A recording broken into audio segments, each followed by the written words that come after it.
நடிகர் விஜய் சேதுபதியை தாக்கினால் பரிசு தருவதாக சமூக வலைதளத்தில் பதிவிட்ட வழக்கில் அர்ஜுன் சம்பத்துக்கு நீதிமன்றம் 4000 ரூபாய் அபராதம் விதித்துள்ளது. நடிகர் விஜய் சேதுபதியை தாக்கினால் பரிசு தருவதாக சமூக வலைதளத்தில் பதிவிட்ட வழக்கில் அர்ஜுன் சம்பத்திற்கு நீதிமன்றம் 4000 ரூபாய் அபராதம் விதித்துள்ளது. பசும்பொன் முத்துராமலிங்க தேவரை பற்றி நடிகர் விஜய் சேதுபதி தவறாக பேசியதாக இந்து மக்கள் கட்சி மாநில தலைவர் அர்ஜுன் சம்பத் தனது எக்ஸ் தளத்தில் பதிவிட்டார். மேலும் விஜய் சேதுபதியை உதைப்பவருக்கு 1001 ரூபாய் ரொக்கப்பரிசு வழங்கப்படும் என்றும் குறிப்பிட்டிருந்தார். அர்ஜுன் சம்பத்தின் பதிவு தொடர்பாக கடைவீதி காவல் நிலைய ஆய்வாளர் KP சாந்தி தாமாக முன்வந்து 2 பிரிவுகளில் வழக்கு பதிவு செய்தார்.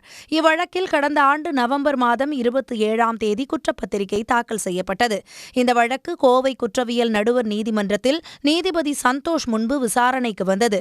அப்போது ஆஜரான அர்ஜுன் சம்பத் தனது குற்றத்தை ஒப்புக்கொண்டார். இதையடுத்து அர்ஜுன் சம்பத்திற்கு 4000 ரூபாய் அபராதம் விதித்து நீதிபதி தீர்ப்பளித்தார்.